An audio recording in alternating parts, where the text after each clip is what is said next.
Welcome everyone to tonight's Wisdom Dharma Chat. Thank you for joining us. I'm Daniel Aiken, your host for the night. And tonight we have the return, because he was on a previous podcast with us, Mark Siderits. Mark was trained in Asian and Western philosophy at the University of Hawaii and Yale University. He has taught both Asian and Western philosophy for many years at Illinois State University, and most recently as professor of philosophy at Seoul National University, from which he retired in 2012. He is the author or editor of 5 books, including this incredible book, Buddhism as Philosophy. He's written widely on a number of subjects in Indian Buddhist philosophy and comparative philosophy, and much of his work aims at building bridges between classical Indian tradition and contemporary philosophy by using insights from one tradition to cast light on problems arising in the other tradition. I mention this book because we created an online course with Mark called Buddhism as Philosophy on the Wisdom Academy. Part 1 is already out. I know some of the students are joining us tonight, and we're about to launch Part 2, and that will go live in August 1. So tonight we're going to mostly talk about the contents of Part 2, which is Yogācāra and Madhyamaka. But maybe we could start the conversation with talking a little bit about the structure of the course, Part 1, and how that course naturally leads into the course that will start in August, Part 2. Great. Thank you for the very kind introduction, Daniel.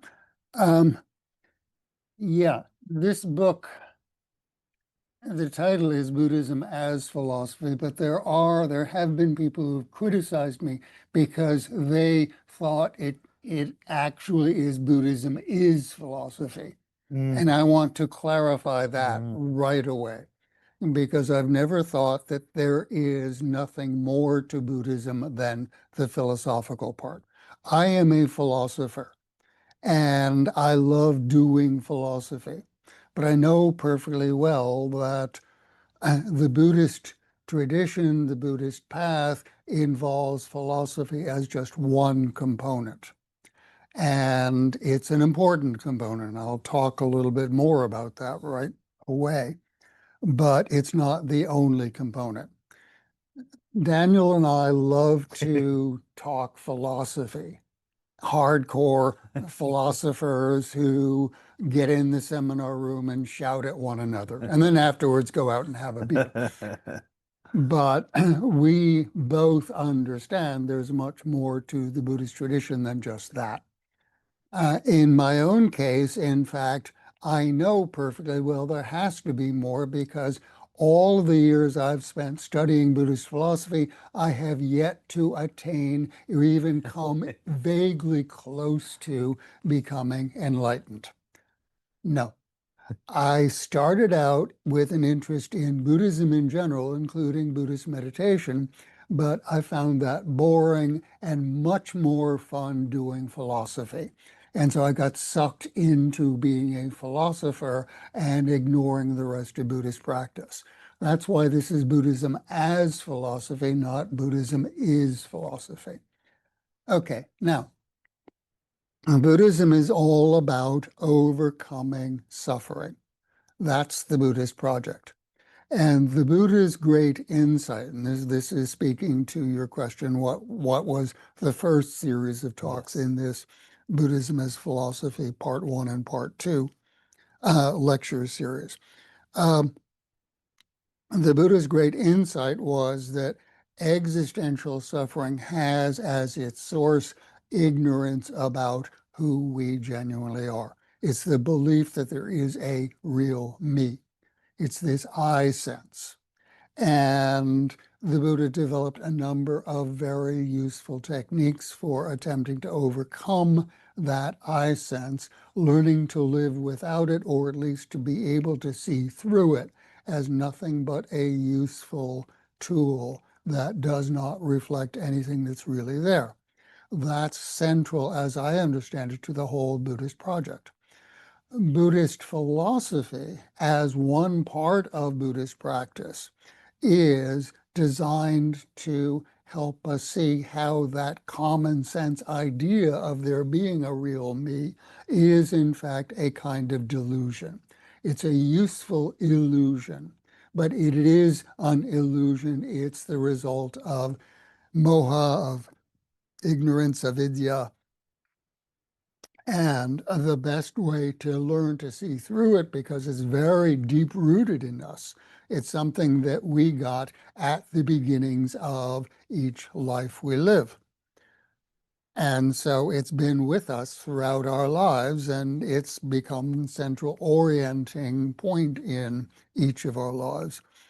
What the early Buddhist teachings and the teachings as developed and elaborated in the Abhidharma schools, what they were all about was learning to see through that illusion.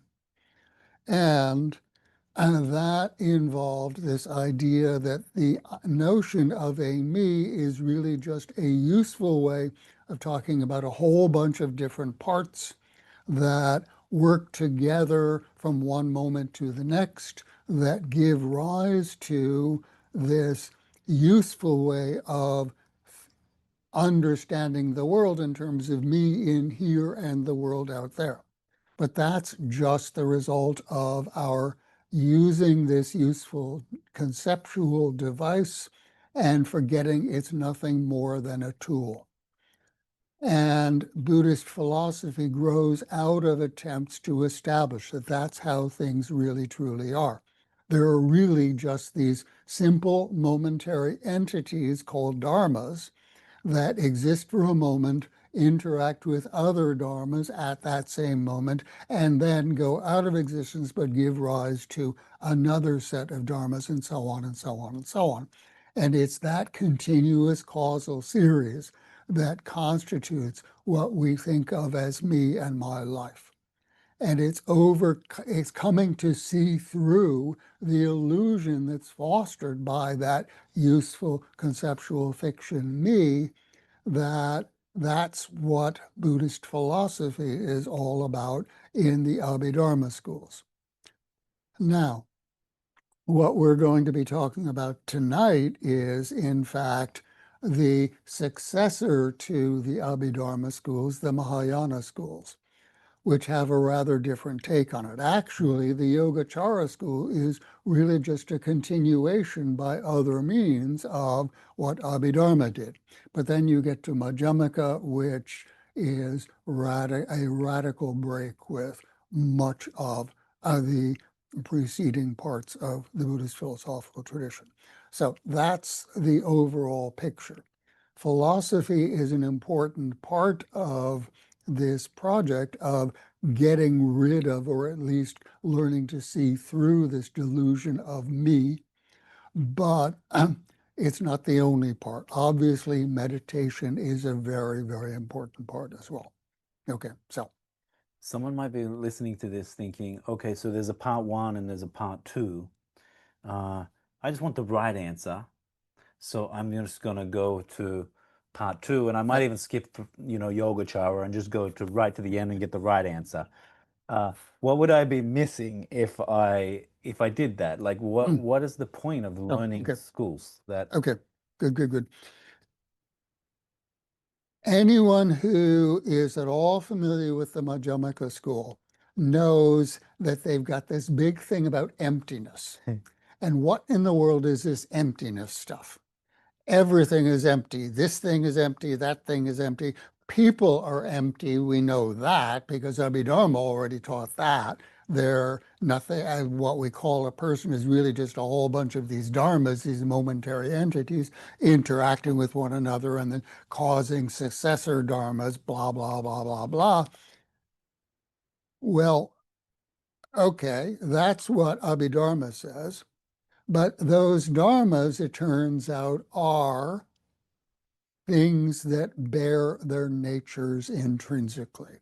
That's the key point, the key element of the Abhidharma philosophical project, establishing that the only things that could, strictly speaking, be real, not just be useful fictions, the only things that could be these so-called dharmas are things that have their natures intrinsically, that are the way that they are independently of everything else, okay?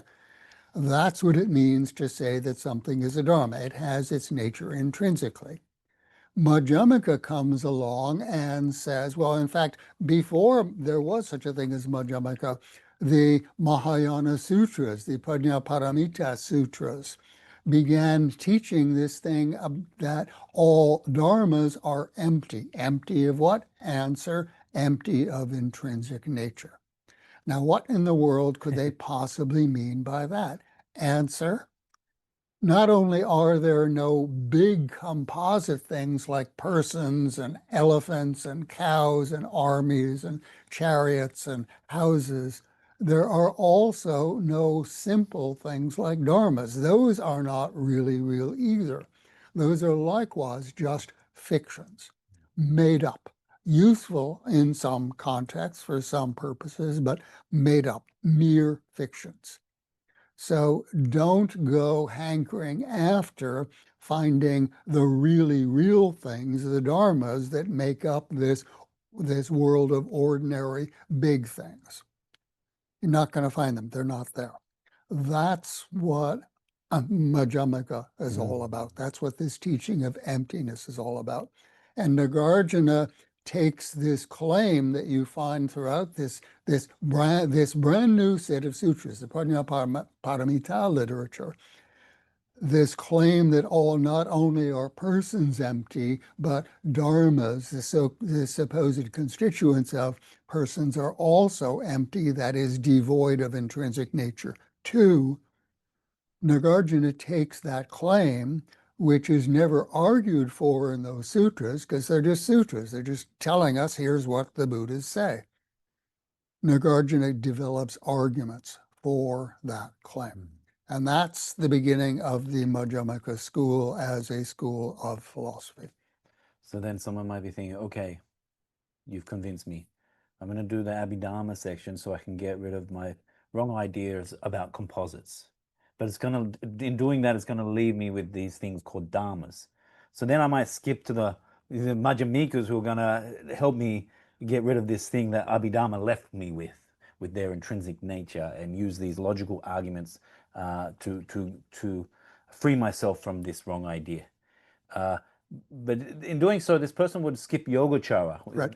So why do they need to do Yogācāra as well? Or can we just miss Yogācāra? Yogācāra has a very different take on this claim in the early Mahayana Sutras that all things are empty. They think they have this theory of three distinct natures, three svabhavas, three intrinsic natures. And that sounds like they're saying exactly what the Abhidharmaka said, only giving it, turning it into a tripartite scheme, but it's not that at all. They agree that all things are empty, that is devoid of intrinsic nature, but they do it in terms of this trichotomy. You start with the common sense view, and where we think that there are physical objects, and each physical object has its own nature, et cetera, et cetera. But that we do some philosophical analysis on that, and we see that that's based on this false idea of there being a physical world. And so we become idealists. We overcome belief in an external world. What's the point of that? Well, Vasubandhu, one of the first major Yogācāra philosophers, says, well, the point of doing that is once you get rid of the idea of an out there, the physical world, you also get rid of the idea of an in here, the mental world, the world where my self seems to be hiding. Because anyone who believes in a self thinks of it as something inside me. It's something that I have privileged access to. It's who I am, which other people can't necessarily see, but I'm in full cognizance of this true inner me. Well, you get rid of the idea of an out there, and that idea of an in here doesn't make any sense either. So that's the second level at which you get rid of the external world, and then you come to see that the only real things are these things called cognitions, that have these, it's sort of a Janus-faced entity. It has the nature of the object that one is aware of, but it also has the nature of being a cognition that is aware of that object. Both of those aspects are internal to the cognition itself. So it has these two aspects, but it's just one thing. Now, that's the second level, and that's the level at which you have emptiness of anything external, anything that might be thought of as out there, anything composite. You have just simple entities. But the problem at that level is you've still got two different aspects of this one thing, which makes it sound like it too is a composite.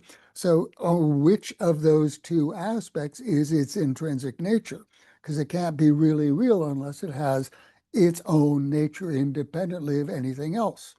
And that's when you get the move from this second level at which everything is empty of the external to the third level in which everything is empty of all conceptualization. Yes. That is, the ultimate level is, strictly speaking, inexpressible, strictly unspeakable. And that is, And that's the deepest and most important, most significant sense of emptiness as Yogacara understands it. okay, so when we moved to Yogacara, so we got composites taken away from us at the very beginning. And at the very end, we're going to get dharmas taken away from us. Right. And in the middle, what we're getting taken away from us is the external world and the internal world, right?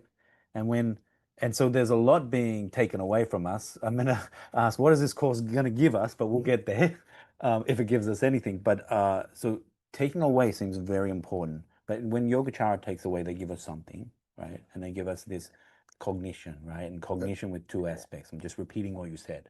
You know, there's the representation of there's content, and then there's the cognition of that content, right? So there's these two aspects. And so then it doesn't seem so much like a Dharma anymore, right? So there's some explaining to be done.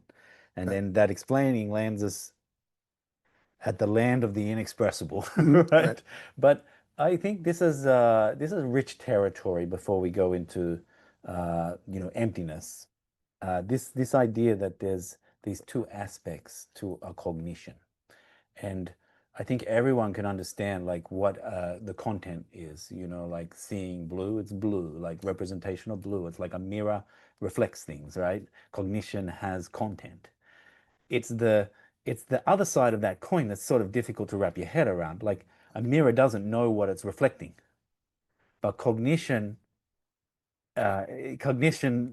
somehow knows what its content is, or it's cognizing its content. Can you just tease that a little bit more? What does it mean to be a cognition, to cognize, to know the content?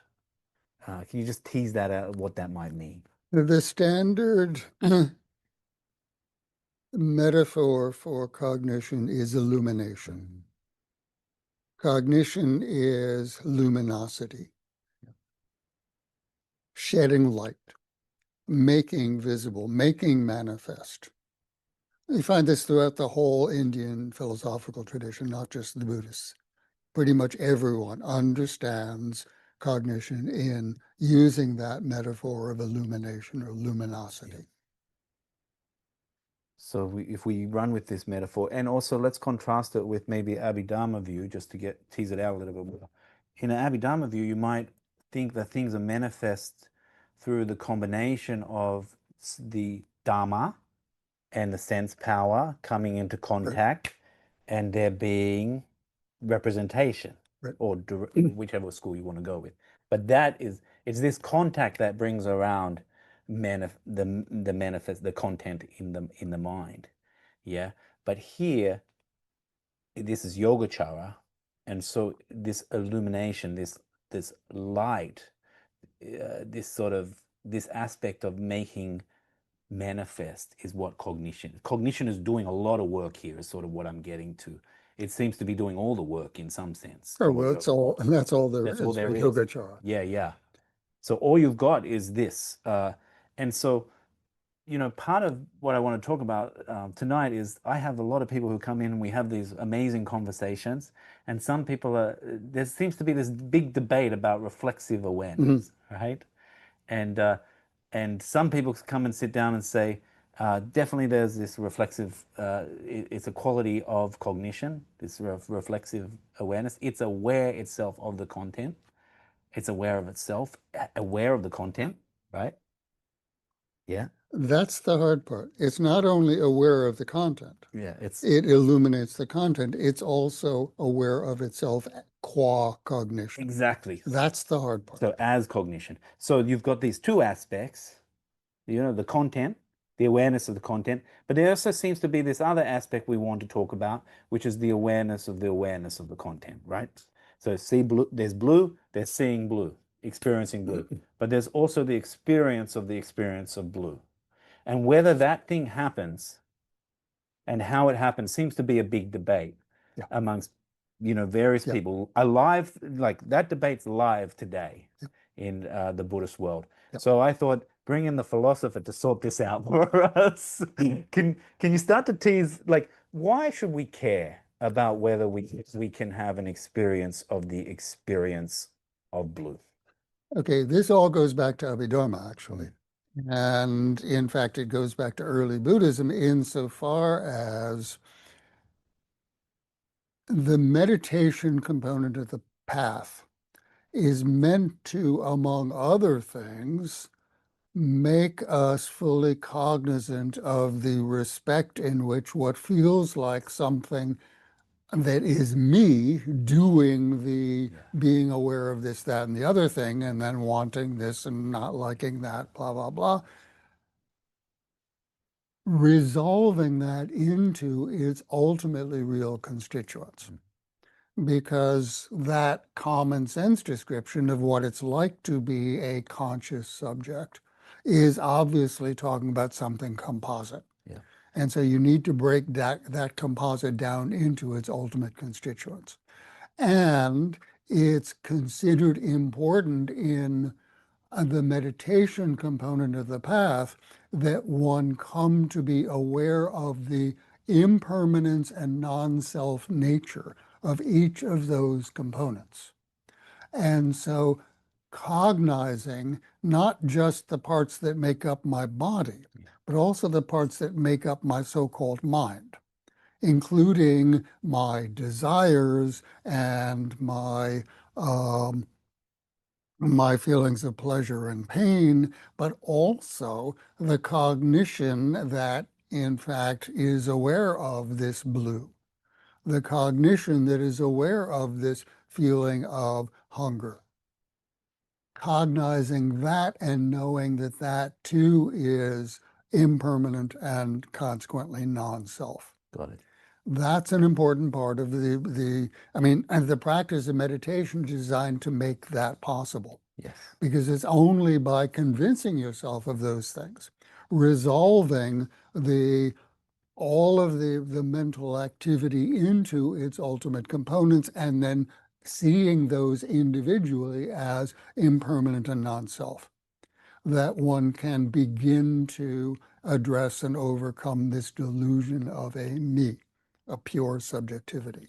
Can I say that back to you to make sure I'm tracking?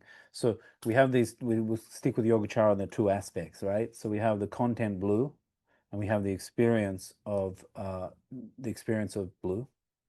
These are the two aspects we're talking about in cognition. And you are making the point that the whole Abhidharma project was making sure that there's nothing for the self to rest on, basically. There's nothing that could be, that's the self, right? And so, of course, to do that, we need to be able to almost, we need to be able to cognize these things. So we're cognizing blue, and we can say that we're not blue, right? But the experience of blue, how are we going to make sure that that is not us, right?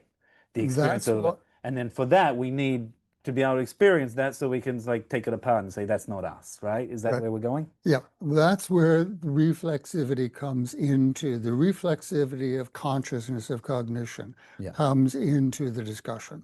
Because if you weren't aware of, if you couldn't experience the experience of blue, for example, then how are you going to rule that out as being one of the things that might be me?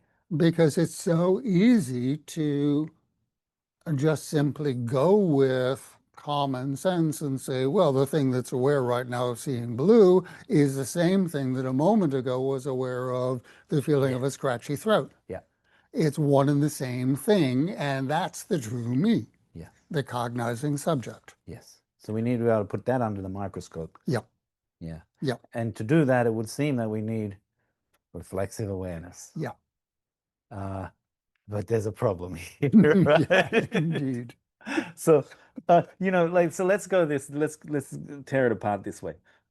Maybe, so we've got the blue. I don't know why I'm using my hands. I hope it's helpful for everyone. It's helpful for me.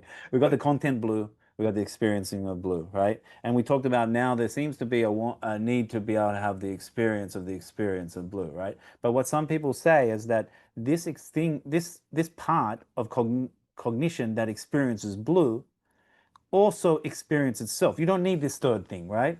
So it's back. And so, we're going to talk about this now. And so maybe we could also talk a little bit about the problem that Buddhists have talked about in the first course of why things like a sword can't cut itself, a finger can't point to itself. There's this right. sort of trope that's gone around, and then suddenly we need the finger pointing at itself again. Yep. So why do Buddhists think that things can't act on itself? Give me a valid counterexample to the principle of irreflexivity. Light. Nothing operates on itself. No ultimately real entity. Now, my students always used to come up with examples like the surgeon who performs minor surgery on herself. Yeah. Well, fine. Yeah, that's a valid counterexample to the principle as applied to conventionally real entities like people. Yeah. But that's one part of this body and mind operating on another while removing a splinter from this finger. Yeah. These parts and this part operating on that part. That's not a counterexample to, okay, a knife blade cannot cut itself. Yeah. A fingertip can touch absolutely everything in the world except itself. That's the one thing it cannot touch. Yeah. Give me a valid counterexample to that principle. And the Yogācārans come along. This really starts with Dignaga, because Dignaga was the one who gave this argument to the effect that necessarily cognition must cognize itself.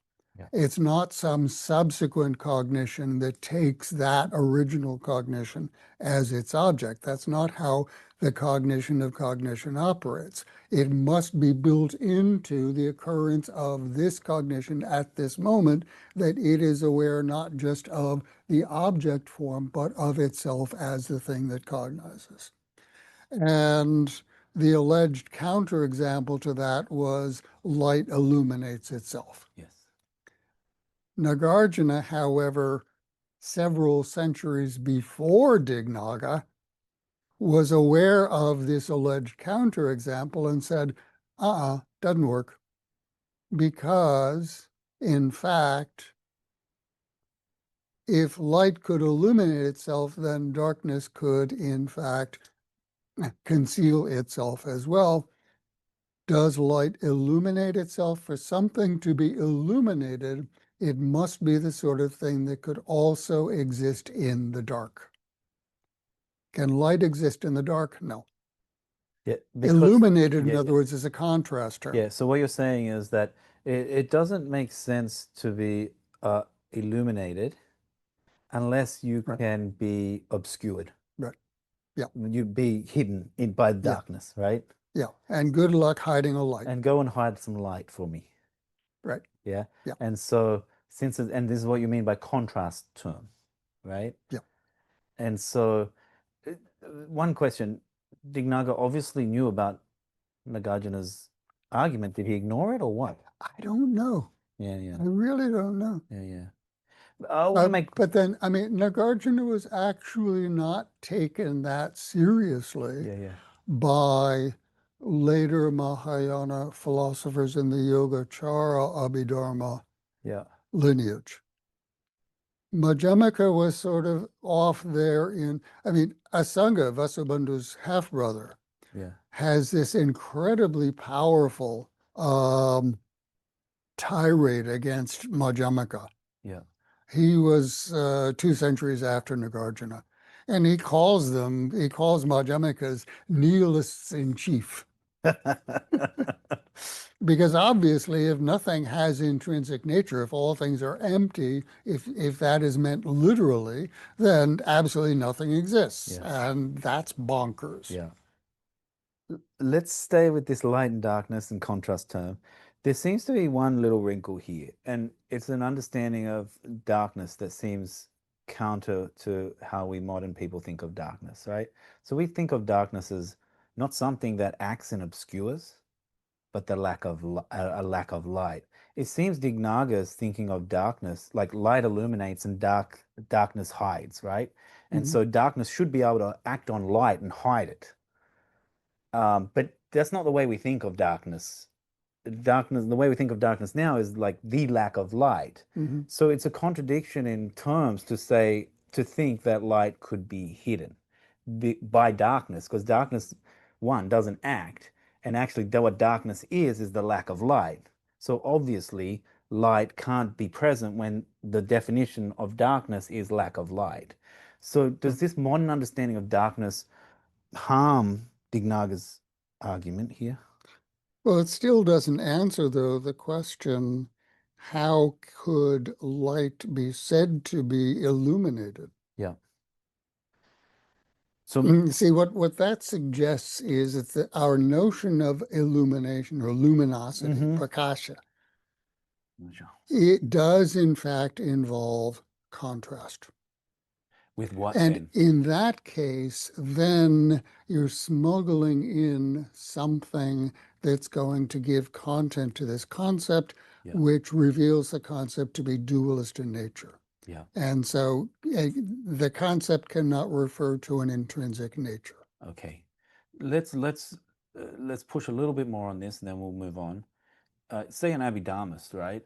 An Abhidharmika would come along and say there's such things as simples, right? They have intrinsic nature.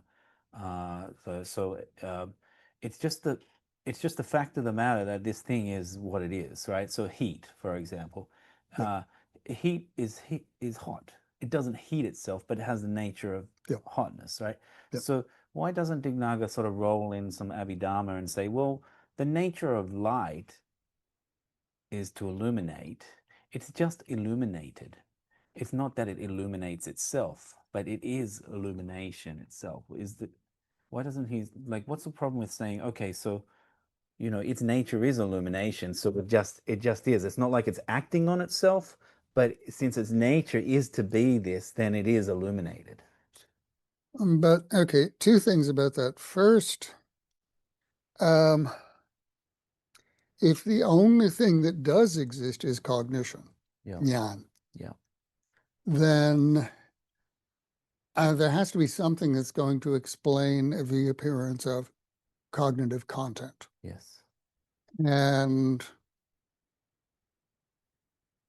if you get rid of the external world, it looks like that's going to have to be internal to cognition itself. Dignaga's principal argument for the reflexivity of cognition turns on this idea that a cognition has these 2 different aspects, the form of the object and the form of the cognition itself. It's the form of the cognition itself that he unpacks in terms of this notion of illumination.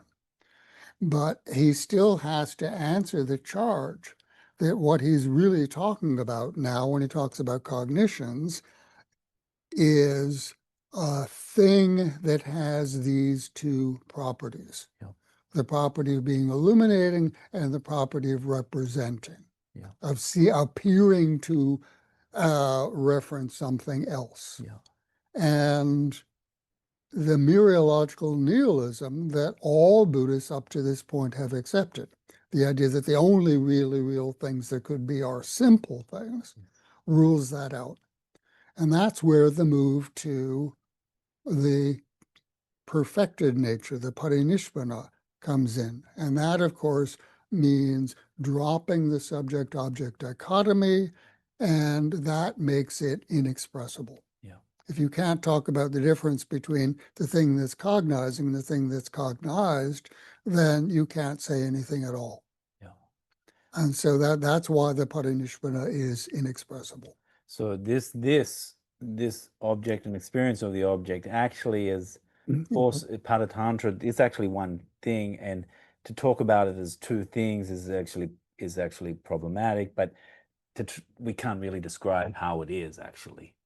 And the reason we find that the Paratantra, the model of a cognition having these two aspects, so persuasive is, hang on, beginningless ignorance. Yes. We've made this mistake in countless lives, infinitely many past lives. We made the same stupid mistake. We've never not made that mistake. Wow. So we've got this mistake. It's just not like, it's not only internal, external, it's like subject, object duality. Yeah. Right. And that's actually that's a confusion that keeps us in samsara. So we've got to go beyond that. Right. And we know that also, even from any Buddhist perspective, we want to understand if there is such thing as an experience of a thing. We don't want to hang ourself on that, person on that. So how are we getting rid of this this idea that might seem so natural that and it feels like I do have this experience of experiencing. It feels like when I can remember experiencing something, and maybe that is me. You know, how can why am I wrong when I start thinking like this, that I have this experience and more than that maybe that is what I am. You wouldn't remember it unless at the time of the occurrence of that cognition was aware of itself. So I don't remember things that I did not experience. This is Dignaga's memory argument. Yeah. I don't remember things I did not experience. I don't remember the experiencing of seeing blue unless I experienced the experience of seeing blue. Yeah. And unless you're going to put infinitely many distinct memory cognitions between this one now and the original seeing blue, you're going to have to say that when I saw blue, I was also in some sense aware of the seeing of blue. So now you're convincing me that I do have reflexive awareness. And that's the argument. That's what Dignaga thinks works. Yeah, it's because if I do have this sense that I can remember experiencing something, I can only then conclude that when I experience something, I must also come and get for free the experience of something. Right. Therefore, I can remember it, because if I didn't have that, there's nothing to remember. Yep. And I'd go around this world not knowing that I experienced anything. Exactly. So it seems like we have reflexive awareness. So where did we go? Where did I go wrong here? And here's where Madhyamikas come in and say, okay, it doesn't work. Let's do it. Because there's a much simpler explanation of the phenomenon you're talking about, which is you make it up. You make up the cognizing that was present in the experience of seeing blue. That's the best explanation of what I'm doing right now, which is I'm thinking to myself, oh, blue. Yeah, I like that color. Or I'm reaching for that blueberry that I see among all the greenery. Those actions, those thoughts, those expressed words are evidence that using our ordinary sense of how minds work, I must have been aware of seeing blue. And that's the best explanation for why I'm doing or saying what I'm doing and saying right now. Yeah. So I don't need memory going back to the original experience of experiencing the experience. Yeah. Reflexivity is the wrong answer. There's a much simpler answer, which is confabulation, making it up. Yeah, so you're saying, you don't need reflexivity, you can just make it up. Now, but that was the problem that Dignaga was trying to avoid. He's like, you can't Yeah. just remember something that Yeah. didn't happen, yeah? And the Madhyamikas are coming, don't worry about all this reflexivity, just infer that you can infer that you experienced it because you can remember the content. If you can remember the blue, you must have experienced the blue. Or if you're reaching for a blueberry. Yeah, if you're reaching You for a wouldn't blueberry. be reaching in among all those Yeah. leaves unless you'd seen blue. So I guess I saw blue. But it can't be, it's how much, why should we believe this? What? Why should we believe that we, like, because this is sort of important, right? Yeah, yeah. Like we almost like can say, okay, since someone could come along and say, hey, you're just making up that you experienced something. You didn't experience anything. Proof, you never had an awareness of that. You think you have a memory of that. That memory is diluted. It can't be memory because you didn't have the experience. Therefore, this whole idea of you experiencing anything, this is just your imagination. It's just a way of talking. Yeah. But what we're getting at here is the big divide between Yogācāra and the prior Abhidharma traditions on the one hand and Madhyamaka on the other. Because Madhyamaka is rejecting this whole project that Yogācāra is a continuation of, which is the project of figuring out what's really real. Yeah. What are the dharmas? Yeah. Abhidharma has its lists of 75 or 89 or 125, whatever. Yogācāra basically boils it all down to it's just occurrences of cognition that bears the form from alaya vijnana, the ripening of these karmic seeds. That's what my experience really is. But then you move to the perfected level, the parinishpana level, and it's just things that were formerly known as cognitions, but we don't say anything about them because they're ineffable. If you ask an Abhidharma what's really real, the Abhidharma says dharmas. If you ask the Yogācāra what's really real, talks a little bit, but if you push the Yogācāran, he'll say, I can't tell you. Right. There's real stuff, but I can't tell you Right. anything about it. Right. Yeah. And Madhyamaka say that's all horse hockey. Yes. That's doing metaphysics. Metaphysics requires this business of trying to find out what's ultimately real, what reality is really like.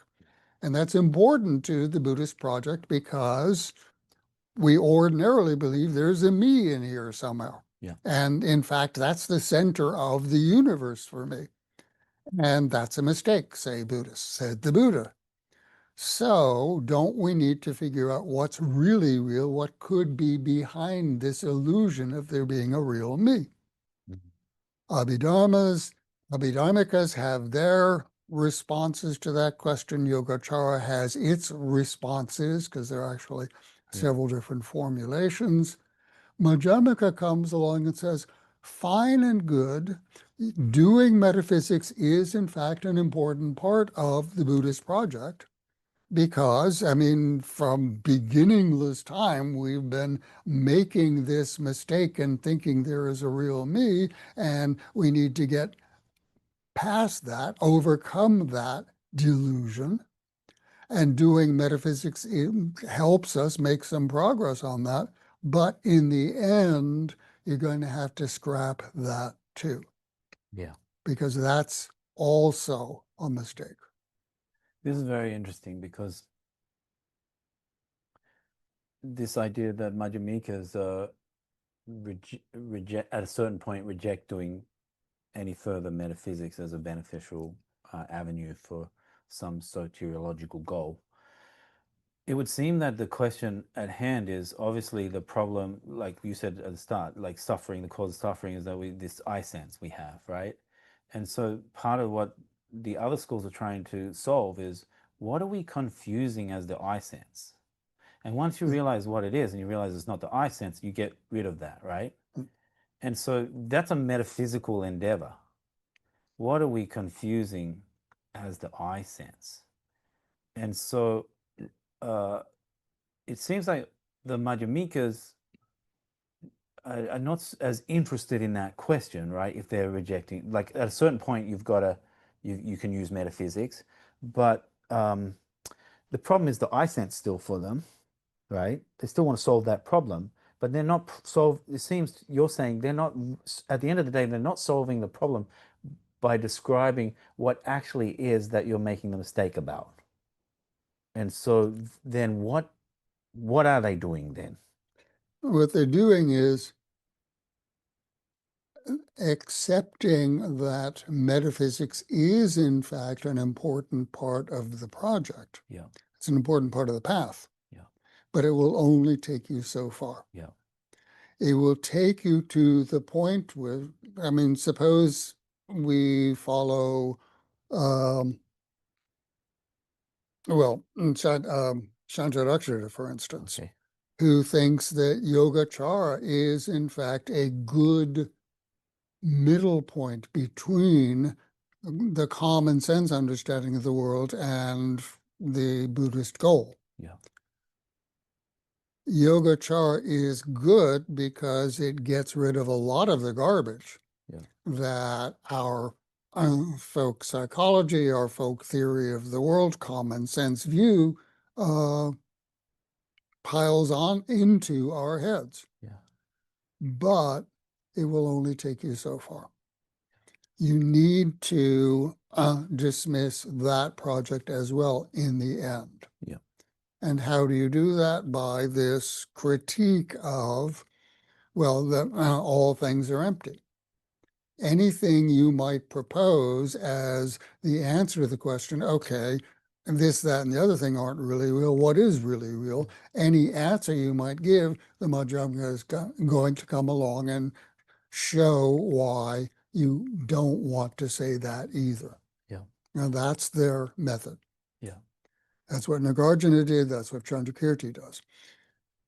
Why do that? Answer, because getting rid of the common sense view is useful, but you've still got a view. You have a metaphysical view, a metaphysical theory. Yeah. And theories are dangerous devices. They're things that we latch onto. Yeah. And in latching onto them, we take ownership of them. Yeah. And the notion of an owner is the notion of a subject. Yeah. So there's a very subtle sense of me. The I sense is still somewhere in the deep, deep background behind any Buddhist metaphysical project. Those projects are useful. Nāgārjuna says quite clearly, upaya, skillful means. For many people, this is a very important step, but it's not the final step. Okay. So let's talk about how far that step reaches and then what we do after that step. So of course, the Madhyamikas are coming in and we can see their value in refuting a simple Dharma from the Abhidharma school. Mm-hmm. So we can see that they come in and they take, if we were left with Dharmas, then they come in and they sort of say, well, let's talk about that. And then they sort of dissect that, and even the Dharmas doesn't withstand this sort of analysis, right? And I imagine they're doing something with yoga. What are they rejecting about the Yogācāra? Because if the Yogācāra end up saying, well, I can't really tell you what's there, it used to be formerly known as a cognition with two aspects. Right. What can the Madhyamikas do to that? Oh, what do they do? You're still positing something ultimately real. Yeah.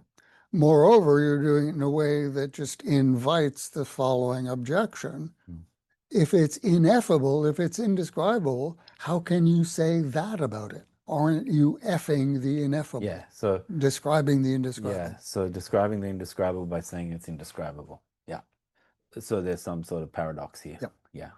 And so then they're taking all this away, right? And so at the end of that, we can't lose the track that we want to get rid of the eye sensing, right? And so we've taken all this stuff that could be maybe a place for the eye to stand.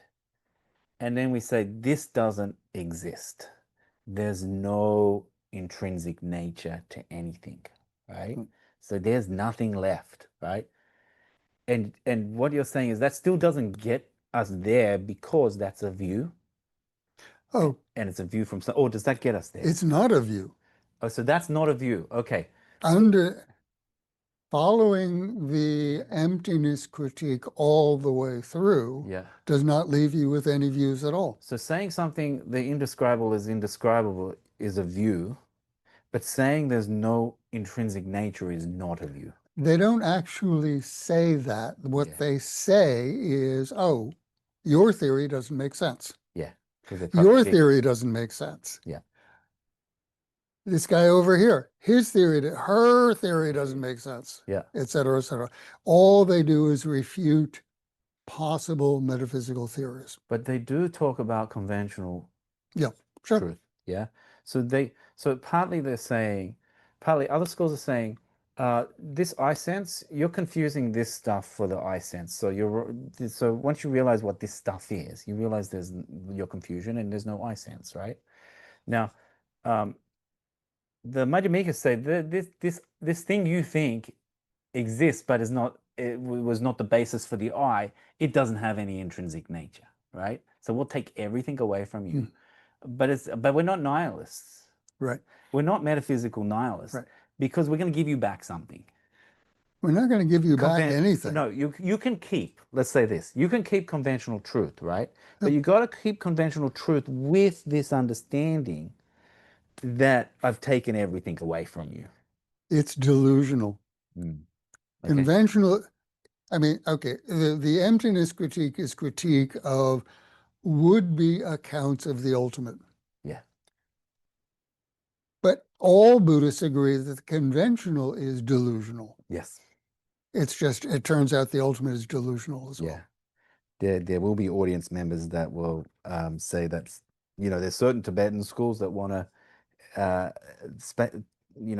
pass out some space for a valid convention as opposed to, I guess Chandrakirti does that in some way as well. Sure. If you want to go out and be a bodhisattva, go out and help others overcome suffering, you have to talk to them. Yeah. And what language are you going to use in talking to them? You're going to use the language that they speak. Yeah.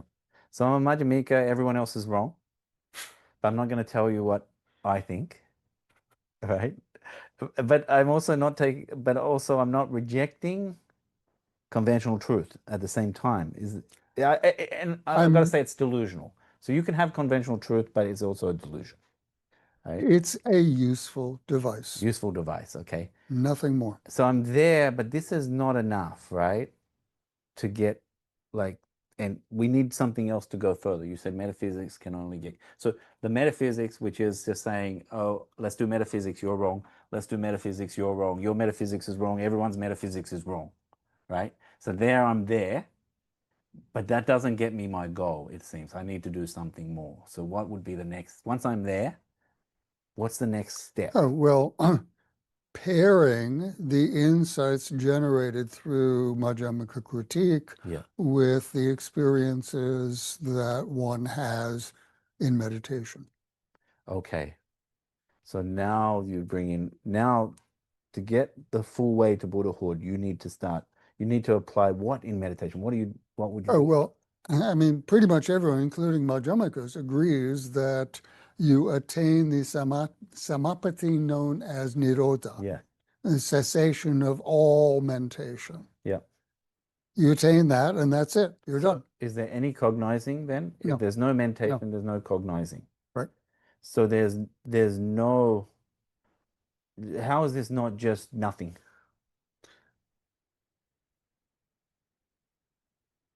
You come out of it. Yeah. Yeah. Someone, if there were, if you were in the cave with somebody else, they would see you in this state. Yeah. Yeah. But you have no content. You have no experience of no. You don't have the experience of no content. Some would argue, some Yogācārans would say you have the experience of no content, right? But Madhyamikas don't want to go that far. No, in fact, and the accounts that you have of Nirodha in the Nikayas rule out that sort of Yeah. understanding. Yeah. So you've also been just finishing translating Chandrakirti's Madhyamaka.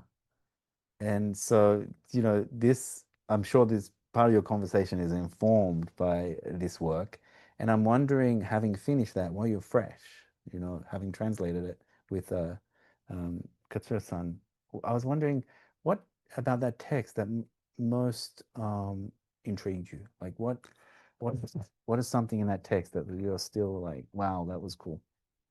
The thing that most surprised me was the extent to which, now, the first half of this is just chapter 6 of Madhyamaka. Oh, yes. Yeah. There are altogether, 12 chapters of Mm. Madhyamaka, and it's just the 6th that has significant philosophical content. It's a long chapter. It's 217 verses, something like that. And there's Chandrakirti's auto commentary.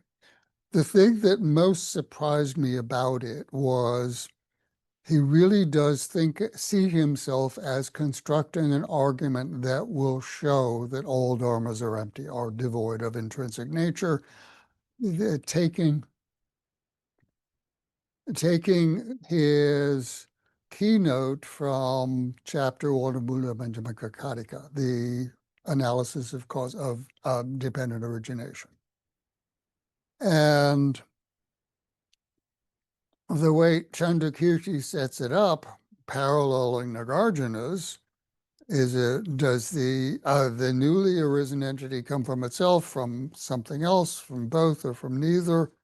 And spends most of his time refuting this second of the options, which is the standard Buddhist answer: cause and effect are distinct entities. But the extent to which he uses the theory known as presentism in supporting that came as a real shock. Presentism is the view that the only things that exist are the presently existing things. Past things, future things don't exist. Yeah. We can't even say anything about them. And so I cannot say that my grandfather died in 1919. I can't say anything about my grandfather because he doesn't exist. Wow. And I can't talk about, the outcome of the midterms in 2026 because they don't exist. You can't say anything about past or future things. And the extent to which his arguments rely on that theory, which was in fact the view of time accepted by the Sautrantikas, major Abhidharma school, but not accepted by other Abhidharma schools such as the Vaibhashikas, the Sarvastivadins. That really came as a shock because there's in fact a very important hole in the argument. In fact, it doesn't really work unless you assume he wasn't really trying to refute all possible views of cause-effect relation. He was only trying to refute the view of this particular opponent because he thought that opponent had refuted the other views. Yeah. Not really very good. That was a real surprise. So it was surprised that he was using this argument because you don't think it's very good. Right. Yeah. Yeah. The presentism. What is that? How does the argument go? It's just like because things in the past don't exist, then causes can't act. And causes cannot have causal power because to have causal power is to have capacity to produce something. But the something that the causal power is producing does not exist when the cause exists, because we're accepting momentariness. Things only exist for a moment, and cause and effect are not simultaneous. The cause precedes the effect in time. If everything is momentary, when the cause exists, the effect does not yet exist. Basically the strategy that Nāgārjuna uses in verses 5 and 6 of MMK1. But he brings out a very extreme form of presentism. He says you can't say of anything that no longer exists or does not yet exist, you can't say anything whatsoever about them. That seems strange. Yeah. Like it's one thing to say like Hume to try and like work out whether some necessary, how could there be some connection between cause and effect? Yeah. And you could start to, you can start to say, okay, I understand why they might be skeptical about causes being able to produce, having any relationship if they don't exist anymore with something that's present. But to say that you can't say anything about a prior present. And in particular, because he claims he's reflecting the words of the Buddha. Oh, And the Buddha does say, here are some things that don't exist, and among them are past dharmas and future dharmas. But yeah, the Buddha also says in giving the formula of dependent origination, paticca yeah, the basic formula is whenever this occurs, that occurs. yes, Whenever this does not occur, that. Now, whenever is quantifying over times. yeah, exactly. Not just present time, but past and future time. Exactly.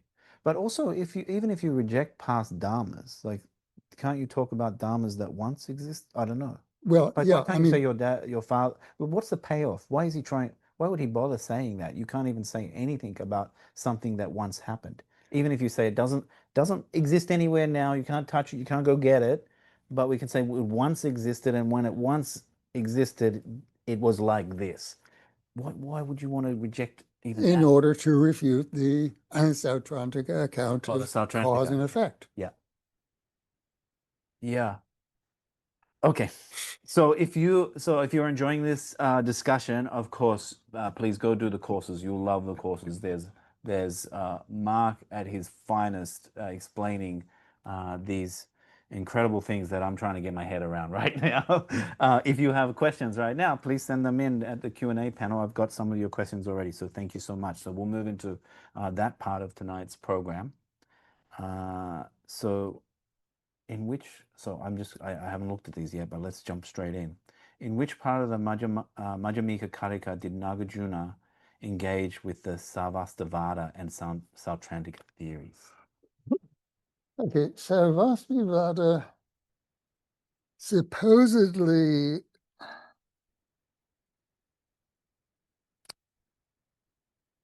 it's chapter 19, that's the analysis of time. Now, chapter 19 is peculiar because it's not really clear who the opponents are. But it's conceivable that verses 5 and 6 of chapter 19 are directed at the Sarvastivadins, the Vaibhashikas. His refutation of causation in MMK1, particularly verses 5 and 6, really is directed at Sautrantikas, who are presentists. Cause and effect don't exist at the same time, so when the cause exists, it cannot be said to have this property of being a cause, because it's having that property requires the existence of an effect. An effect doesn't exist. Yep. That's obviously Sautrantika view. Yes. Yeah, thank you.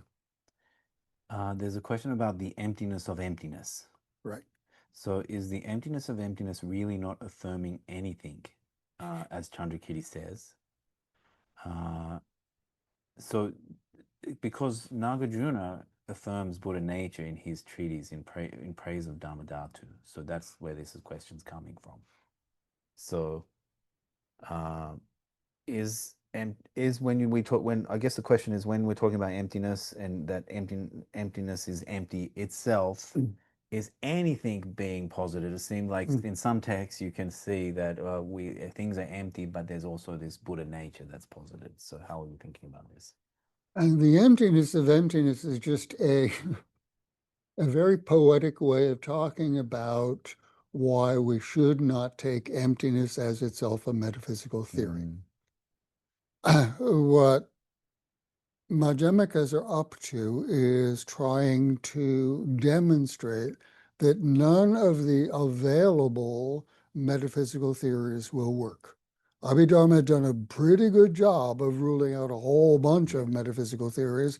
Along come the Madhyamikas and rule out the Abhidharma answer to the question, what is really real? Yeah. That means all things are empty. That is, nothing that we think of as really real is really real, because to be really real would have to be something that has its nature independently of the way anything else is. Yeah. But don't take that to be the correct description of how things really are. Yeah. Emptiness is itself just another useful device. Yeah. All theories about the nature of reality are nothing more than useful ways of getting around in the world. The emptiness of Madhyamaka is the final answer to the question, what's useful? Well, if what you're looking for is the cessation of suffering, Yeah. here is the final answer, this account of why the very idea of something being ultimately real makes no sense. Yes. Do you find this emptiness of emptiness in the Sanskrit text? Are they saying things? Do you see this term? No, the closest closest Nāgārjuna comes to that is when he says, and I can't remember the chapter it's in, but it's the very end of the chapter. This is an early chapter, like 6 or 8, something like that. Those who take emptiness itself as a metaphysical view are hopeless. Yes. Yes. They're never going to get anywhere. Yeah. And that's when Chandrakirti in Prasannapada brings in this lovely device of the physic, that is, the medicine that you take in order to clean your gastrointestinal system, the physic that does not expel itself Yes. along with the contents of your GI tract. Yeah. Then you're in deep, deep doo-doo. There's the next question is maybe outside of this conversation, but it's about Dolpopa. Do you know Dolpopa and this Shentong, Rangtong? It's like other emptiness, self-emptiness, big thing in Tibet, Oh. but I think it's outside of this conversation. So then I wanted to ask about a little bit more about conventional truth, and because some people might think that what really is there, what Madhyamikas are saying is really there is conventional truth, and that it's just empty. Like, so the role of the two truths, so actually what, we are doing metaphysics and we are saying that there's conventional truth. It's just that it's empty, right? And so you got to have the two truths coming together, right? So if someone has that thinking, where are they going wrong, given that here tonight we're saying Madhyamikas in the end reject all type of metaphysics as a final view? That way of putting it makes it sound like emptiness is a theory. Mm. And if there's one thing that all Madhyamikas are very, very clear-headed about, it's that as they see it, the Buddhist project is getting rid of all drishti, all theories. Yeah. We have a common sense theory of who we are and how we function in the world. Yeah. You have to get rid of that.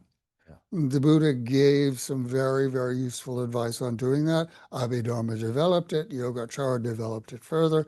Along comes Madhyamaka, and they say, that's it. That's exactly what you have to do. But all of these other Buddhist philosophical views are doing some of the house cleaning, but not cleaning up after themselves. Yeah. That's our job. Yeah. It's so interesting. So like some people might think that, okay, there's a cup here, right? And my job is to analyze the cup, see if it's really there, right? Right. And then what I find is that the cup can't withstand this type of analysis. Right. And then I can say the cup is empty, right? Right. And we might say, well, maybe what about the stuff that makes, these Abhidharmas talk about stuff that make up the cup. So let's take that, right? Put the same analysis towards it, one or many, whatever. And realize that even these dharmas can't withstand this analysis, and so dharmas we can call empty, right? Right. And so I'm left with this. Okay, cup is just a conception. I just a useful fiction, as you said earlier. Mm-hmm. Cup, I can use it, but when I analyze it, it cannot withstand this analysis. It's empty, and so what I have. So there's this idea that. So I have this idea that the cup is empty, or whatever's empty, or even better if I do Daniel, right? same thing can happen. And then I'm supposed to sit in meditation with a drishti, almost like a theory or a view that Daniel is empty, the cup is empty. And I familiarize myself with that in meditation until one day, aha, I am in touch with emptiness, right? So I'm making it a bit comical, but this is sort of, we publish many books of many different traditions, and this is a sort of a program amongst some traditions, and that would connect that back to, hey, this is what Chandrakirti actually did. Yeah. And so when you hear that, and having spent time with Chandrakirti in their text, how do you see that sort of view? Because you just said there's no drishti, there's no theory, there's no even the emptiness of emptiness, there's no view there, right? So that would seem terribly, I'm imagining that would seem terribly misguided from your perspective. Yeah. Not terribly misguided, but it can get you in trouble. Yeah. I think one way of thinking about all this is to go back to the Buddha's analysis of the origin of suffering. It has to do with these three defilements, the three kleshas, raga, dvesha, and moha, desire, aversion, and delusion or ignorance.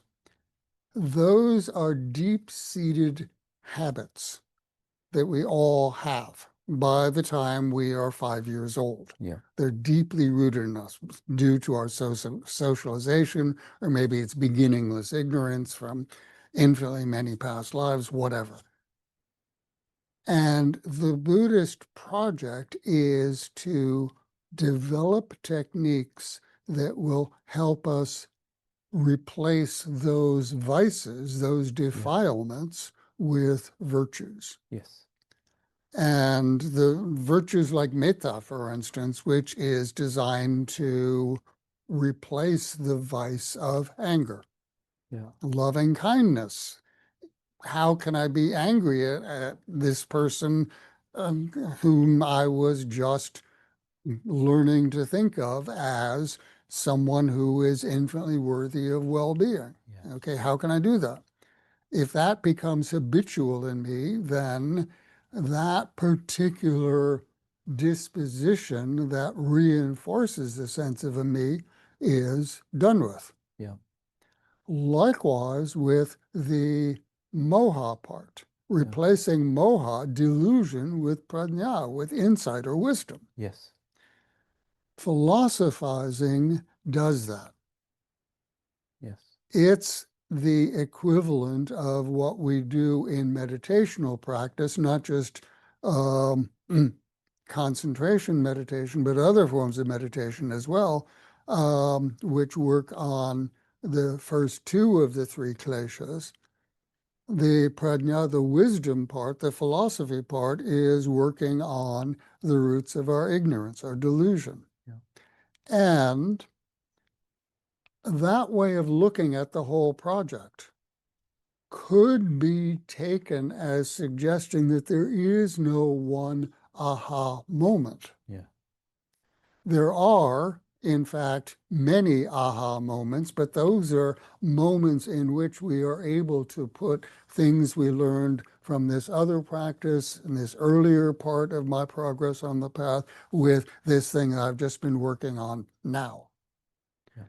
But it's those things collectively that will eventually result in someone who can make their way in the world without the three defilements, the three kleshas, constantly reinforcing that sense of a me.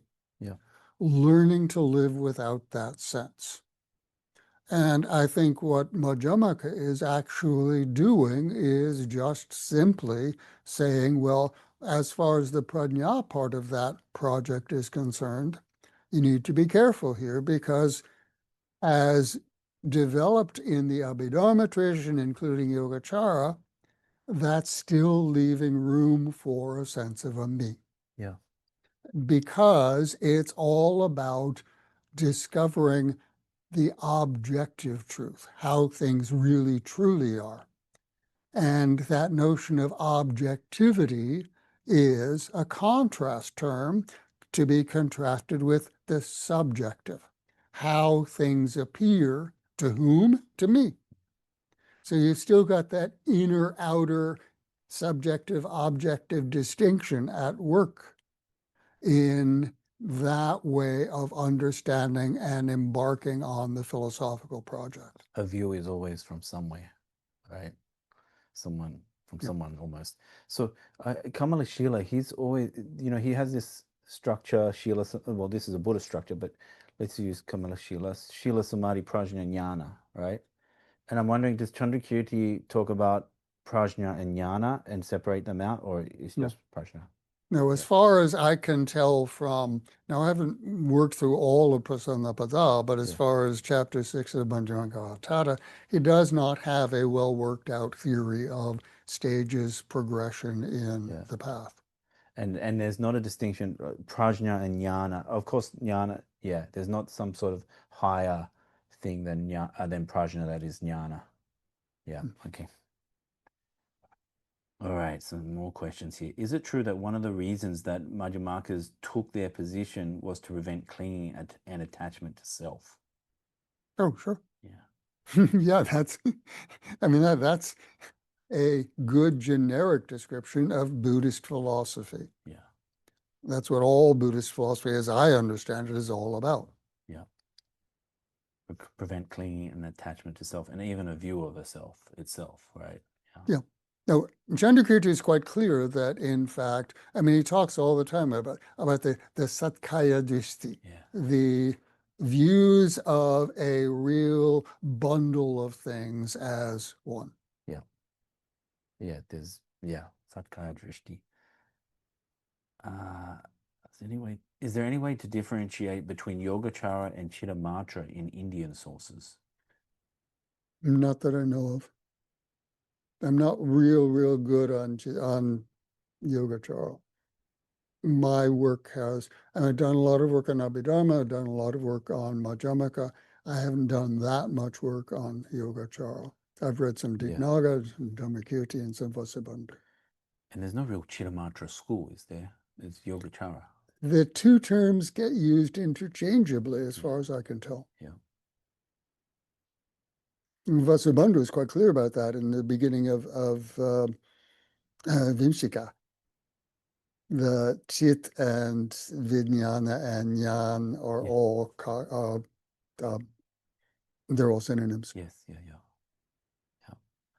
And then how much of this I business is around the Indo-European language insistence of a grammatical subject? For example, we insist on it rains, but there are languages where rains suffices. So how much is this a language thing? I'm not sure that, this is the Worf-Sapir hypothesis, that the structure of our language somehow affects our conception of the world.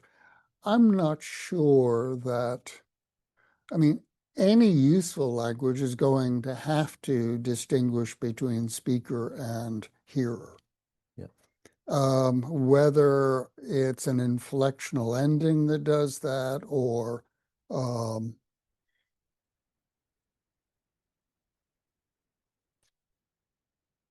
you don't, in Japanese, for instance, you don't necessarily, and there is no distinction in verb endings between first person, second person, third person. Yeah. It's all the same. But it's implicit, and everyone understands it. Mm-hmm.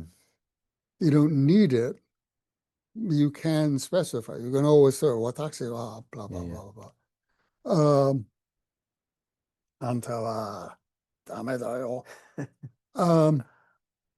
But you don't need to. Yeah. But the fact that you can specify it, and sometimes you have to specify it, suggests that it's implicit. It's already there. It's just understood. Yes. And this is another rabbit hole, like because You might argue that if this was all about language, then ba babies that didn't have language wouldn't suffer. But you might agree with that. And that will take us for a long debate. Yeah, well, see, if you buy the beginningless rebirth Yeah. business, if you believe in rebirth, Yes. and then you're going to say the baby already has it because they had it in the preceding life and they had it in the life before that. But if you don't believe in rebirth, or even if you do believe You don't in have to. rebirth, Yeah. you might think we get it when we are socialized. Yes. Language. And that comes by way of our learning language. Yeah. And we get a whole lot of other stuff. Yeah. We learn to think of other people as people that have stuff going on in their heads. Yeah. And then, interestingly enough, it's only after the child has mastered that that they become able to think of themselves as having minds, Yeah. as being minded. Yeah. This is one of those interesting discoveries of recent work in cognitive science. Well, you would argue that animals don't have this problem because they don't have the sense of I, right? Yeah, So for you, animals are not in samsara, right, correct? right. Which obviously in the Buddhist world, animals are in samsara. So you are your position, sort of this sense of I and language is intimately connected. Yep. And so what Chandrakirti, what these Madhyamikas are doing is really dismantling that. So this question is sort of related. This, you have this sense of I that comes from the way you think in language. But, okay, we are a social species. We are necessarily a Yeah. social species because babies can't survive without help from adult caregivers. Yeah. And moreover, we can't survive as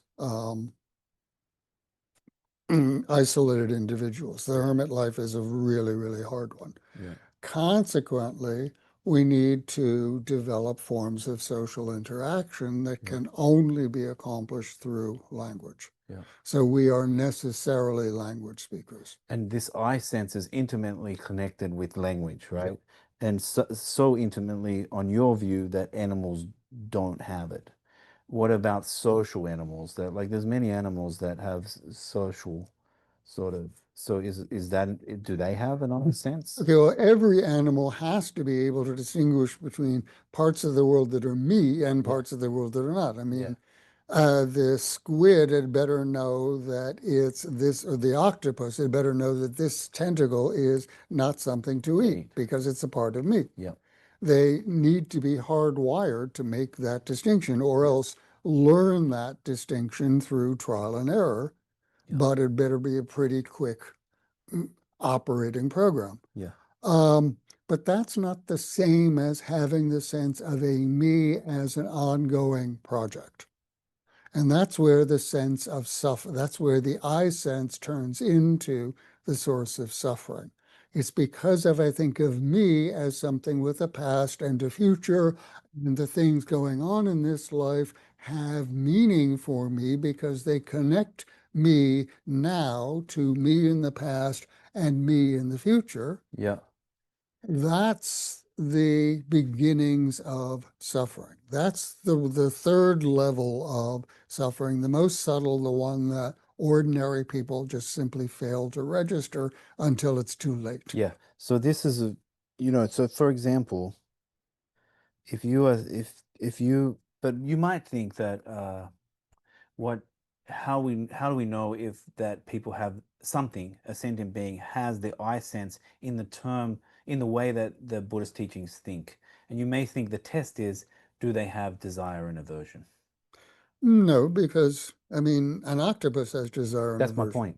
Yeah, So then you would yeah. say, if you Yeah. can see that the octopus has desire and aversion, you would say that the octopus has the I sense in the way that Buddhism conceives of it.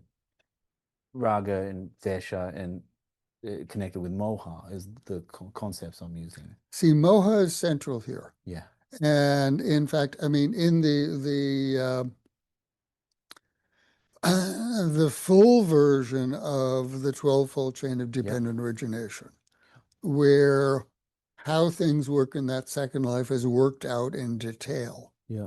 It's the ability to imagine past and future parts of this causal series. Yeah. That's the key. That's where papancha enters in. Isn't this just a matter of time scale? Because the octopus sees a predator and wants to get away. There's time there. And Oh, now sure. the fact that we extend that time to protect ourselves, it's just it's the same thing. It's just what's different is the time. What the octopus does not have is the ability to think of the creature that whale is going to try to gobble up next week. Yeah.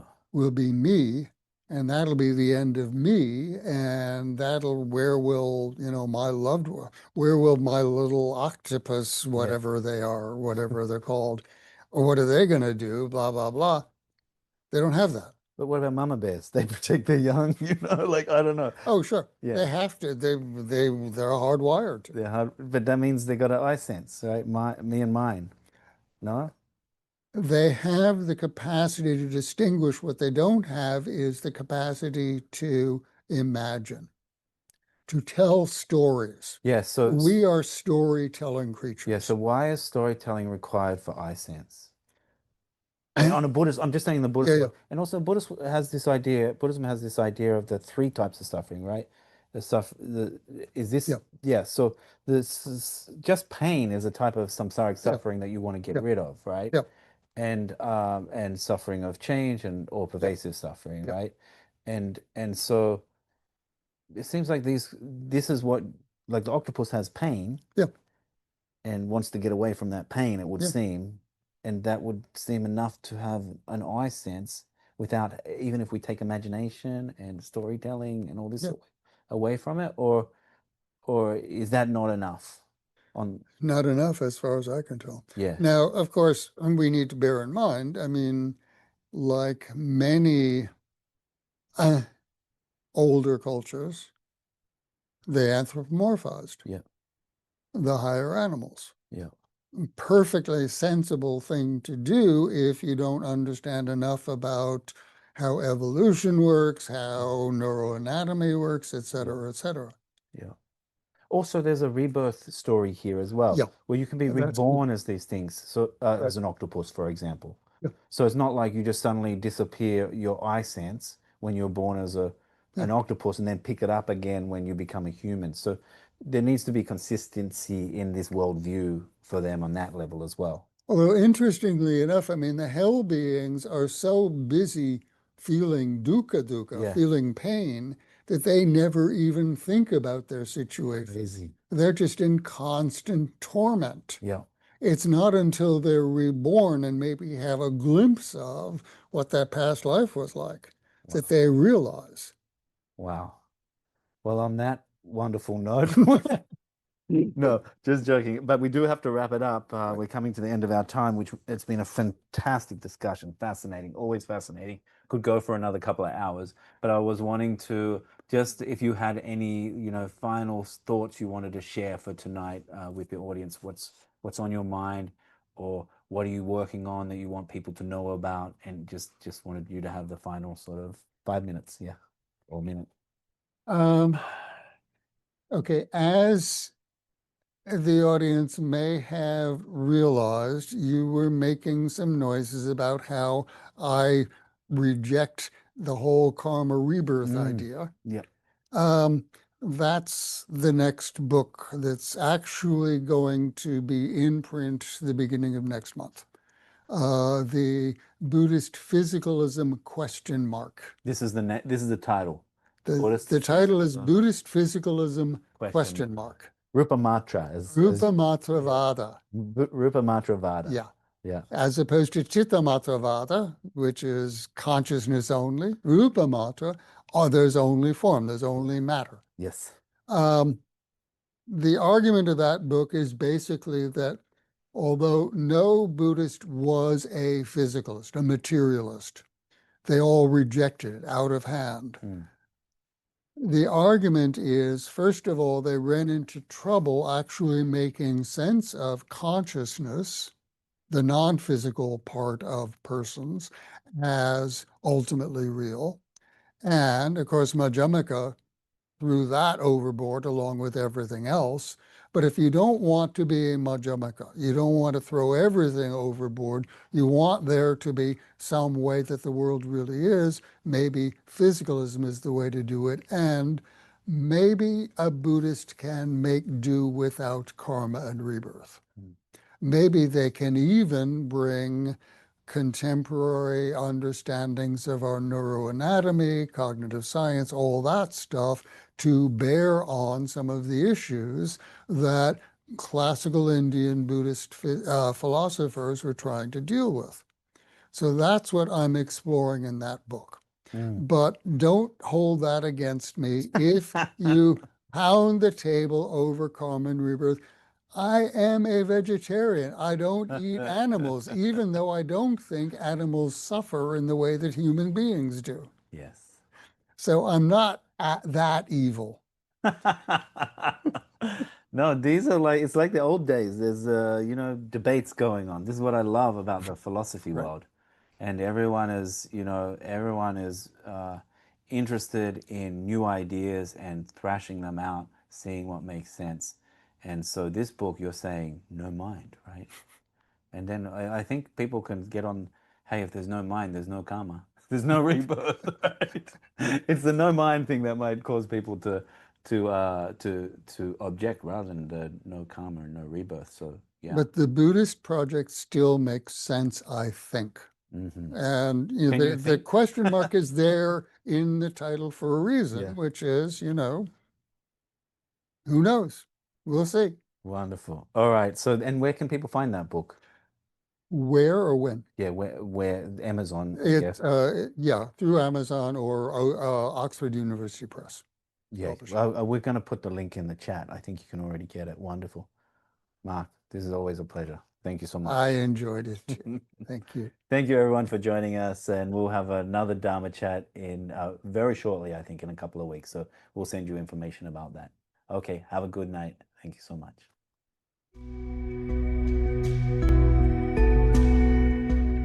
What we have done in these 10 lectures is investigate the Buddha's basic teachings, so-called early Buddhism, his analysis of suffering, where it comes from, and how we escape it. And we've then looked in some detail, some would say excruciating detail, at the development of philosophical tools in the Abhidharma schools that were designed to help us understand why those teachings are correct. We don't have to rely, in other words, on the Buddhist claim that the Buddha is omniscient, that the Buddha knows everything there is to know, at least about suffering. We can achieve confidence ourselves on the basis of our own rationality that the basics of the Buddha's teachings are correct and that this path is a promising one to achieve the cessation of suffering. So that's what we've done in these lectures. I hope you found them interesting. I hope you found them challenging, perhaps. As I said at the very beginning, lots of people don't really like philosophy, and in particular, Abhidharma, people often dismiss as mere scholasticism, but well, they were scholastics. They organized themselves into schools because they saw that as the only way to develop systematic theories that allow for rational demonstrations of the core tenets of Buddhism. In another series of lectures, we will go on to investigate the second half of Buddhism as philosophy, namely the development of the Mahayana schools, the schools in particular of Madhyamaka and Yogācāra. Many people understand Mahayana as the complete rejection of Abhidharma. It is not. It builds on Abhidharma. There are elements of Abhidharma that both Mahayana schools, Madhyamaka and Yogācāra, reject. However, they build on developments. They develop new theories, but building on claims that Abhidharma makes, in particular, claims about the ultimate nature of reality. That's why, if you want to understand Yogācāra or Madhyamaka, I believe you really need to understand Abhidharma first. Yogācāra is the foundation of most of what occurs in East Asian Buddhism, the Buddhism of China, Korea, Japan. Madhyamaka is the foundation of much of what occurs in Tibetan Buddhism. We will not be discussing Tibetan Buddhism. We will not be discussing East Asian Buddhism. It's enough for us just to cover the philosophical developments that occurred in India between 5th century BCE and 12th century CE. If you want to go on to explore those other non-Indian traditions, these lectures, I hope, will give you a good basis to do so. So I invite you to look at the second set of lectures. I think you will find them interesting and rewarding, and I hope rewarding, and of course challenging as well. Thank you.